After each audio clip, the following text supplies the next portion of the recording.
7:30 in the morning, rush hour, a bridge over Tampa Bay, Florida. A man named Richard Hornbuckle is driving south, radio on, coffee in hand. Nothing unusual about the morning at all. Then, through the fog and rain, he realizes the road in front of him is gone. Not blocked, not under construction. Gone.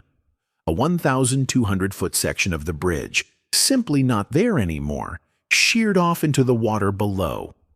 He slams the brakes. His car skids and stops 14 inches from the edge. 6 vehicles behind him weren't as lucky. Neither was a Greyhound bus carrying 26 passengers.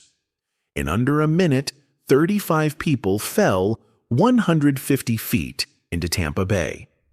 What caused it wasn't an earthquake, wasn't a bomb, wasn't even a design flaw in the bridge itself. It was a 600-foot freighter that lost its radar in a sudden storm and drove straight into a support column doing nearly 10 miles an hour.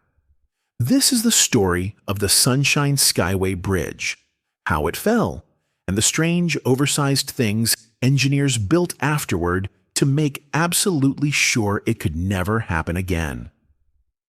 Why Tampa Bay needed this bridge at all. Tampa Bay splits West Central Florida in two. St. Petersburg sits on one side, the rest of the Tampa Metro on the other, with a wide, deep shipping channel running between them. One of the busiest ports in the country, funneling massive cargo ships in and out constantly.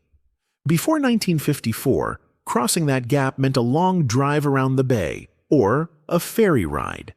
That year, Florida opened the original Sunshine Skyway Bridge, a steel cantilever bridge, 2 lanes, tall enough for most of the ships of that era to pass beneath it.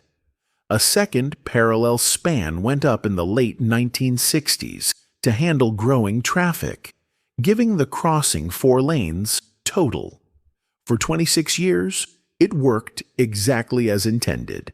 Then came a Friday morning in May 1980. 30 seconds that changed everything. The freighter was called the Summit Venture, guided by a harbor pilot named Captain John Larrow, whose job that morning was to steer the ship through the narrow channel under the bridge toward the port of Tampa. A sudden, violent squall rolled in. Wind gusts over 50 miles an hour, driving rain, visibility dropping to almost nothing. Then, the ship's radar failed entirely. Larrow was navigating one of the tightest passages in the bay, in a nearly 20,000-ton vessel, essentially blind. The wind pushed the ship off its line. At 7:34 a.m., the Summit Venture struck one of the support columns of the southbound span dead on. The column gave way, and with it went 1,200 feet of roadway, the exact stretch that morning traffic was driving across. Captain Larrow made a distress call as it happened. Stop the traffic on the bridge. It came seconds too late for the vehicles already crossing that section. 35 people died. Remarkably, 1 person survived the fall, a truck driver whose vehicle glanced off the bow of the freighter on the way down, cushioning the impact just enough. The crew of the Summit Venture pulled him from the water.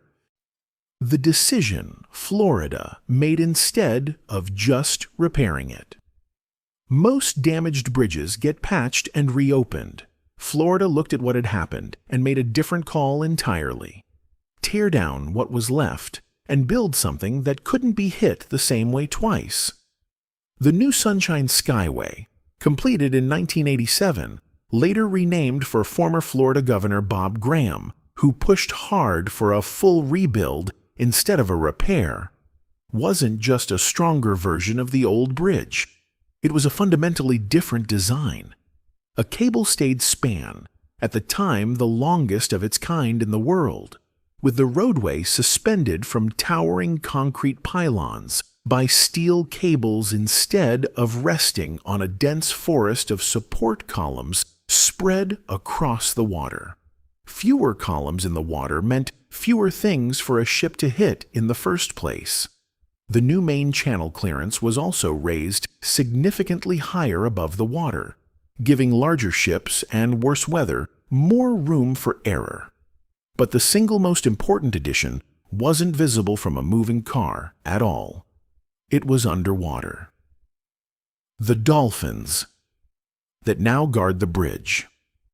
Around the base of the new bridge's main support piers, engineers built a ring of massive freestanding concrete and rock structures called dolphins. Nothing to do with the animal, just a nautical engineering term for a protective barrier. These aren't small. Some are large enough to be mistaken for tiny artificial islands, built specifically to absorb the impact of a wayward ship before it ever reaches an actual support column. The idea is almost brutally simple. If a freighter loses control again, let it hit several 100,000 tons of reinforced concrete instead of the load-bearing structure holding up the highway. The full project, new bridge, new approach spans, and this dolphin protection system cost roughly $244 million, funded largely through toll revenue and state transportation funds. The Sunshine Skyway reopened in 1987. It's carried millions of vehicles since, and to date, nothing has come close to repeating what happened in 1980. Why this story resurfaced in 2024. For decades, the Skyway disaster was mostly a regional memory, well known in Florida, rarely discussed nationally. That changed in March 2024, when the cargo ship Dolly lost power and struck a support pier of the Francis Scott Key Bridge in Baltimore, collapsing a massive section of it and killing 6 construction workers. Engineers, journalists, and Tampa Bay residents immediately drew the same comparison. A large vessel, a support structure without adequate protection, and a bridge that came down in minutes. The Key Bridge, built in the late 1970s, didn't have the kind of dolphin protection system the rebuilt Skyway now has. Bridge safety experts pointed directly at the Skyway's post-1980 redesign as the standard the rest of the country's aging bridges are now being measured against. It turned a 44-year-old Florida tragedy back into a live national conversation about which of America's bridges are actually protected against exactly this kind of collision, and which ones, quietly, still aren't. What's left of the old bridge? Florida didn't demolish every trace of the original Skyway. Sections of the old approach spans on both the north and south sides were left standing, cut off from the mainland bridge and converted into fishing piers, now part of Skyway Fishing Pier State Park. Drive across the new bridge today, and you can still see them off to the side, long concrete stretches heading out over the water and simply stopping exactly where the old bridge used to continue toward the middle of the bay.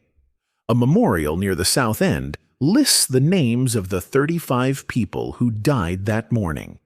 It's an unusual choice for a state agency, leaving the wreckage-adjacent structure standing instead of erasing it entirely.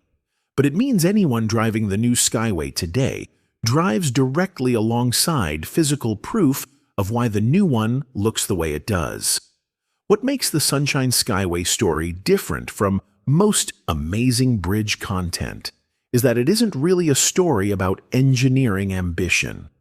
It's a story about engineering humility, a state government looking at the worst possible failure of a piece of infrastructure, and instead of quietly patching it and hoping, spending decades and hundreds of millions of dollars building specifically so that failure couldn't happen the same way twice. Every one of those oversized concrete dolphins sitting in Tampa Bay right now exists because of 35 people who never got to see this bridge finished. That's not a detail most engineering documentaries mention. It's the one that actually matters. If you want more stories about the American infrastructure that quietly rebuilt itself smarter after disaster, subscribe, and I'll see you in the next one.